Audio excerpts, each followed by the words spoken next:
MP के ग्वालियर में लड्डू गोपाल की एक मूर्ति चोरी हो जाने पर 3 थानों की पुलिस और एक स्पेशल इन्वेस्टिगेशन टीम लगाई गई उस मूर्ति को ढूंढने के लिए। जहां हमारे देश में एक तरफ इतने सारे rape cases, murder cases report हो रहे हैं, एसएससी और नीट जैसे पेपर लीक हो रहे हैं, वहीं दूसरी ओर हमारे समाज में पाखंडवाद का स्तर इतना बढ़ चुका है कि पुलिस और सब कुछ छोड़कर ऐसे केसेस में इतना इतना टाइम इन्वेस्ट कर रही है। आज के समय में लोग लड्डू गोपाल को इंसानों की तरह ट्रीट करते हैं, उनको खाना खिलाते हैं, नहलाते हैं, धुलाते हैं, स्कूल भेजते हैं, तो ग्रेड्स देते हैं, यहाँ तक कि उनका मेडिकल चेकअप भी किया जाता है। इस बारे में सुनिए प्रेमानंद जी के विचार। लड्डू गोपाल तुम्हारे भाव के लिए गोपाल जी है, लेकिन वो परमात्मा है, वो ऐसे व्यवहार करना है। ऐसे नहीं, शास्त्र विरुद्ध आचरण करने वाला कभी भी भगवान को प्रसन्न नहीं कर सकता। ये बात इन्होंने बिल्कुल ठीक कही कि जो व्यक्ति शास्त्रों को छोड़कर अपनी इच्छा से कुछ भी साधना करता है उसको कोई लाभ नहीं मिलता, और ऐसा ही कुछ हमारी गीता जी भी बताती है।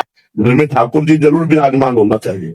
सबको अपने घर में ठाकुर जी विराजमान करने चाहिए, भगवान विराजमान करने, थोड़ी देर उनकी पूजा करनी चाहिए, थोड़ी देर उनको सामने कीर्तन करना चाहिए, उनकी दंडवत करनी चाहिए। यह संक्षिप्त गरुड़ पुराण गीता प्रेस गोरखपुर।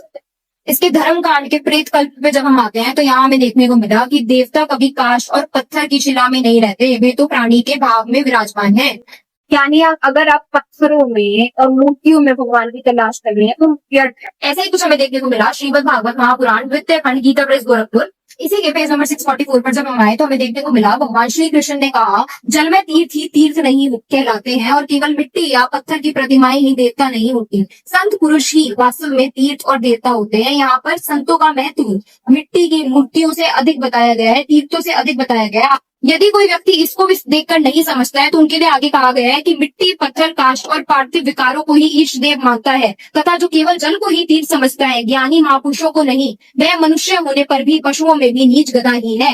यानी जो मूर्ति पूजा करता है उसको यहाँ पर स्पष्ट रूप से गधा कहा गया है। हाँ, मेरा सवाल है उन धर्म गुरुओं से जो लोगों को मूर्ति पूजा करने पर बढ़ावा दे रहे हैं कि क्यों आप ऐसी साधना कर रहे हैं जिसको हमारे शास्त्रों में स्पष्ट रूप से गधों वाली साधना बताई गई है। आप खुद भी ये साधना कर रहे हैं तथा अपने अन्यायियों से भी ये साधना करवा रहे हैं। अब जानते हैं कि हमारे शास्त्रों में सही साधना क्या बताई गई। गरुड़ पुराण सारोद्धार में बताया गया है कि सही साधना जो है वो ये है कि हमारे शरीर में अलग अलग कमल चक्र हैं जिनके अंदर अलग अलग भगवान विराजमान हैं। जब हम उनके मंत्र का जाप करते हैं तभी हमें कोई लाभ तथा सुख प्राप्त हो सकते हैं। और आज के समय में ये साधना केवल संत रामपाल जी महाराज जी दे रहे हैं।